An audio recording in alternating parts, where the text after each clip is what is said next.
The Adventures of Huckleberry Finn by Mark Twain. Chapter 16. We slept most all day and started out at night, a little ways behind a monstrous long raft that was as long going by as a procession. She had 4 long sweeps at each end, so we judged she carried as many as 30 men likely. She had 5 big wigwams aboard, wide apart, and an open campfire in the middle, and a tall flagpole at either end. There was a power of style about her. It amounted to something being a raftsman on such a craft as that. We went drifting down into a big bend, and the night clouded up and got hot. The river was very wide, and was walled with solid timber on both sides. You couldn't see a break in it hardly ever, or a light. We talked about Cairo, and wondered whether we would know it when we got to it. I said likely we wouldn't, because I had heard there weren't but about a dozen houses there, and if they didn't happen to have them lit up, how was we going to know we was passing a town? Jim said if the 2 big rivers joined together there, that would show. But I said maybe we might think we was passing the foot of an island and coming into the same old river again. That disturbed Jim, and me too. So the question was, what to do? I said, paddle ashore the first time a light showed and tell them Pap was behind, coming along with a trading scow, and was a green hand at the business, and wanted to know how far it was to Cairo.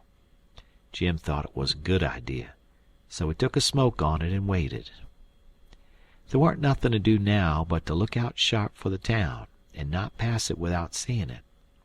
He said he'd be mighty sure to see it, because he'd be a free man the minute he seed it, but if he missed it, he'd be in a slave country again and no more show for freedom.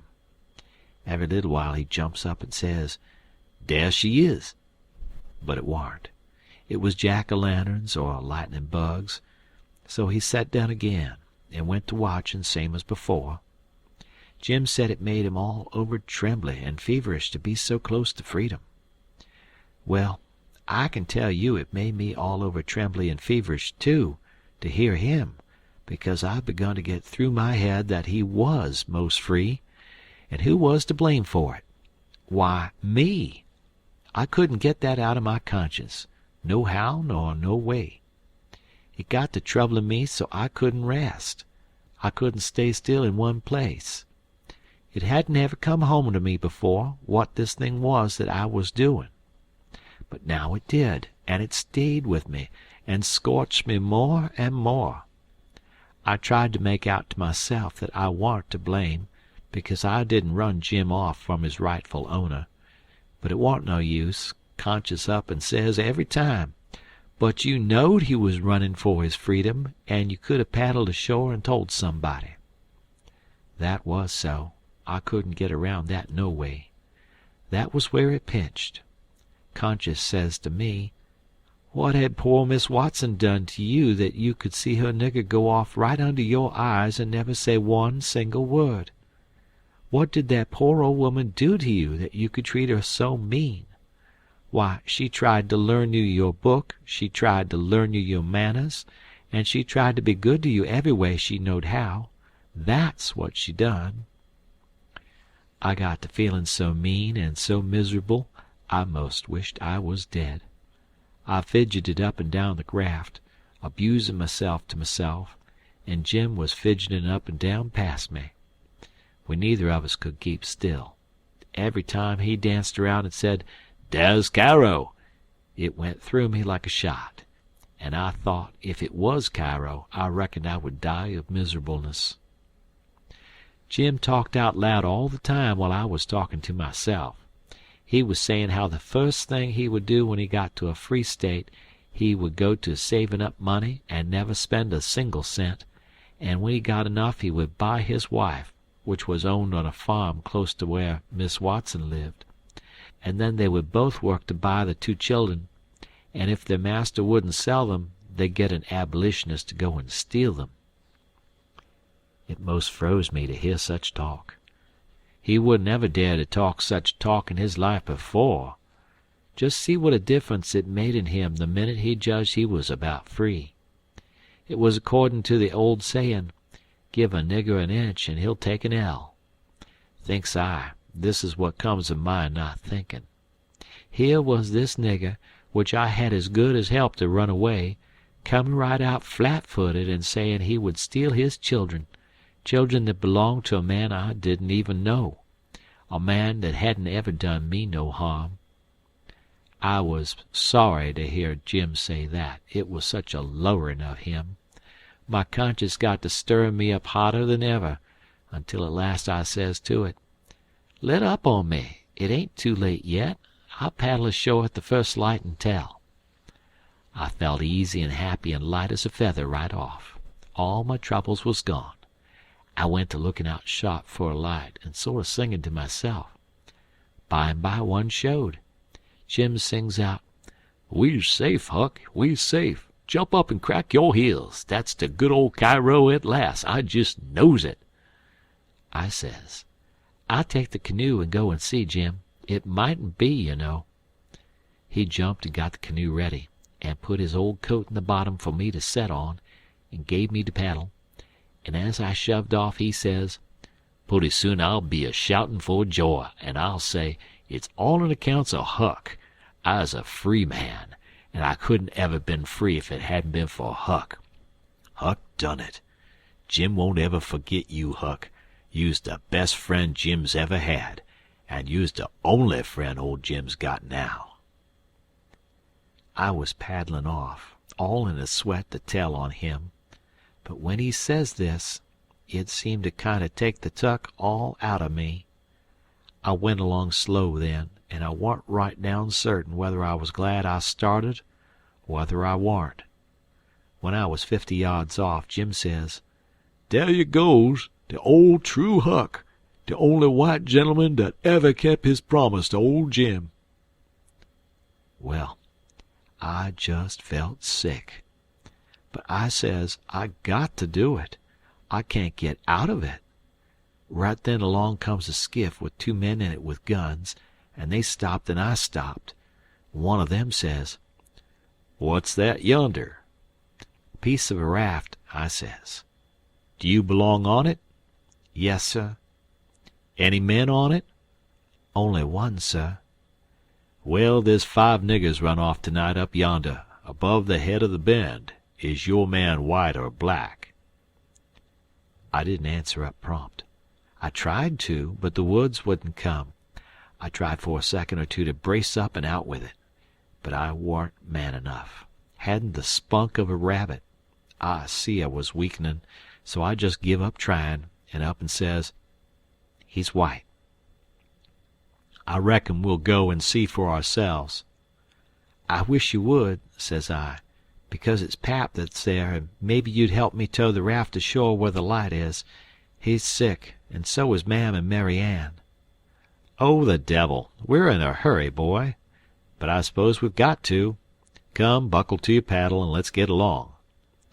I buckled to my paddle, and they laid to their oars. When we had made a stroke or two, I says, "Pap'll be mighty much obleeged to you, I can tell you. Everybody goes away when I want them to help me tow the raft ashore, and I can't do it by myself." "Well, that's infernal mean. Odd, too. Say, boy, what's the matter with your father?" "It's well, it ain't anything much." They stopped pulling. It warn't but a mighty little ways to the raft now. One says, "Boy, that's a lie. What is the matter with your pap? Answer up square now, and it'll be the better for you." "I will, sir. I will, honest. But don't leave me, please. It's gentlemen, if you only pull ahead and let me heave you the headline, you won't have to come near the raft. Please do." "Set her back, John, set her back," says one. They backed water. "Keep away, boy, keep to leeward. Confound it, I just expect the wind has blowed it to us. Your pap's got the smallpox, and you know it precious well. Why didn't you come out and say so? Do you want to spread it all over?" "Well," says I, a-blubbering, "I've told everybody before, and they just went away and left us." "Poor devil, there's something in that. We are right down sorry for you, but well, hang it, we don't want the smallpox, you see. Looky here, I'll tell you what to do. Don't you try to land by yourself, or you'll smash everything to pieces. You float along down about 20 miles, and you'll come to a town on the left-hand bank of the river. It will be long after sunup then, and when you ask for help, you tell them your folks are all down with chills and fever. Don't be a fool again and let people guess what is the matter. Now we're trying to do you a kindness, so you just put 20 miles between us, that's a good boy. It wouldn't do any good to land yonder where the light is. It's only a wood yard. Say, I reckon your father's poor, and I'm bound to say he's in pretty hard luck. Here, I'll put a $20 gold piece on this board, and you get it when it floats by. I feel mighty mean to leave you, but my kingdom, it won't do to fool with smallpox, don't you see? Hold on, Parker, says the other man. Here's a 20 to put on the board for me. Good-bye, boy. You do as Mr. Parker told you, and you'll be all right. That's so, my boy. Good-bye. Good-bye. If you see any runaway niggers, you get help and nab them, and you can make some money by it. Good-bye, sir, says I. I won't let no runaway niggers get by me if I can help it. They went off, and I got aboard the raft, feeling bad and low, because I knowed very well I had done wrong, and I see it warn't no use for me to try to learn to do right. A body that don't get started right when he's little ain't got no show. When the pinch comes, there ain't nothing to back him up and keep him to his work, and so he gets beat. Then I thought a minute, and says to myself, hold on. S'pose you'd 'a done right and give Jim up, would you felt better than what you do now? No, says I. I'd feel bad. I'd feel just the same way I do now. Well then, says I, what's the use you learning to do right when it's troublesome to do right and ain't no trouble to do wrong, and the wages is just the same? I was stuck. I couldn't answer that. So I reckoned I wouldn't bother no more about it, but after this always do whichever come handiest at the time. I went into the wigwam. Jim warn't there. I looked all around. He warn't anywhere. I says, Jim! Here I is, Huck. Is he out of sight yet? Don't talk loud. He was in the river under the stern oar with just his nose out. I told him they was out of sight, so he come aboard. He says, I was a-listening to all the talk, and I slips into the river and was gwine to shove for shore if they come aboard. Then I was gwine to swim to the raft again when they was gone. But lawsy, how you did fool 'em, Huck. That was the smartest dodge. I tell you, child, I expected save old Jim. Old Jim ain't gonna forget you for dat, honey. Then we talked about the money. It was a pretty good raise, $20 apiece. Jim said he could take the deck passage on a steamboat now, and the money would last us as far as we wanted to go in the Free States. He said 20 mile more warn't far for the raft to go, but he wished we was already there. Towards daybreak we tied up, and Jim was mighty particular about hiding the raft good. Then he worked all day fixing things in bundles and getting all ready to quit rafting. That night, about 10, we hove in sight of the lights of a town away down in a left-hand bend. I went off in the canoe to ask about it. Pretty soon I found a man out in the river with a skiff setting a trot line. I ranged up and says, Mister, is that town Cairo? Cairo? No, you must be a blame fool. What town is it, mister? If you want to know, go and find out. If you stay here bothering around me for half a minute longer, you'll get something you won't want.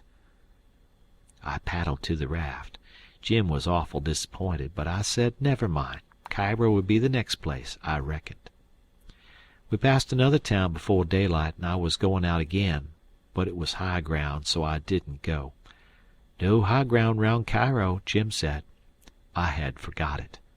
We laid up for the day on a towhead tolerable close to the left-hand bank. I'd begun to suspicion something. So did Jim. I says, maybe we went by Cairo in the fog that night. He says, don't let's talk about it, Huck. Po' niggers can't have no luck. I allus 'spected that rattlesnake skin warn't done with its work. I wish I never seen that snakeskin, Jim. I do wish I never laid eyes on it. It ain't your fault, Huck. You didn't know. Don't you blame yourself 'bout it. When it was daylight, here was the clear Ohio water inshore, sure enough, and outside was the old regular muddy. So it was all up with Cairo. We talked it all over. It wouldn't do to take to the shore. We couldn't take the raft up the stream, of course. There warn't no way but to wait for dark and start back in the canoe and take the chances. So we slept all day amongst the cottonwood thicket, so as to be fresh for the work. And when we went back to the raft about dark, the canoe was gone. We didn't say a word for a good while. There warn't anything to say. We both knowed well enough that it was some more work of the rattlesnake skin, so what was the use to talk about it? It would only look like we was finding fault, and that would be bound to fetch more bad luck, and keep on fetching it too, till we knowed enough to keep still. By and by we talked about what we better do, and found there wa'n't no way but just to go along down with the raft till we got a chance to buy a canoe to go back in. We weren't going to borrow it when there warn't anybody around, the way Pap would do, for that might set people after us. So we shoved out after dark on the raft. Anybody that don't believe yet that it's foolishness to handle a snakeskin, after all that snakeskin done for us, will believe it now if they read on and see what more it done for us. The place to buy canoes is off of rafts layin' up at shore. But we didn't see no rafts layin' up, so we went along durin' 3 hours and more. Well, the night got gray and ruther thick, which is the next meanest thing to fog. You can't tell the shape of the river, and you can't see no distance. It got to be very late and still, and then along comes a steamboat up the river. We lit the lantern, and judged she would see it. Upstream boats don't generally come close to us. They go out and follow the bars and hunt for easy water under the reefs. But nights like this they bull right up the channel against the whole river. We could hear her pounding along, but we didn't see her good till she was close. She aimed right for us. Often they do that and try to see how close they can come without touching. Sometimes the wheel bites off a sweep, and then the pilot sticks his head out and laughs and thinks he's mighty smart. Well, here she comes, and we said she was going to try and shave us, but she didn't seem to be shearing off a bit. She was a big one, and she was coming in a hurry, too, looking like a black cloud with rows of glowworms around it. But all of a sudden she bulged out, big and scary, with a long row of wide-open furnace doors shining like red-hot teeth, and her monstrous bows and guards hanging right above us. There was a yell at us, and a jingling of bells to stop the engines, a powwow of cussing, and whistling of steam, and as Jim went overboard on one side and I on the other, she come smashing straight through the raft. I dived, and I aimed to find the bottom, too, for a 30-foot wheel had got to go over me, and I wanted it to have plenty of room. I could always stay under water a minute. This time I reckon I stayed under a minute and a half. Then I bounced for the top in a hurry, for I was nearly bustin'. I popped out to my armpits and blowed the water out of my nose and puffed a bit. Of course there was a booming current, and of course that boat started her engines again 10 seconds after she stopped them, for they never cared much for raftsmen, for now she was churning along up the river, out of sight in the thick weather, though I could hear her. I sung out for Jim about a dozen times, but I didn't get any answer, so I grabbed a plank that touched me while I was treading water, and struck out for shore, shoving it ahead of me. But I made out to see that the drift of the current was towards the left-hand shore, which meant that I was in a crossing, so I changed off and went that way. It was one of these long, slanting 2-mile crossings, so I was a good long time in getting over. I made a safe landing and clumb up the bank. I couldn't see but a little ways, but I went poking along over rough ground for a quarter of a mile or more, and then I run across a big, old-fashioned double log house before I noticed it. I was going to rush by and get away, but a lot of dogs jumped out and went to howling and barking at me, and I knowed better than to move another peg. End of chapter.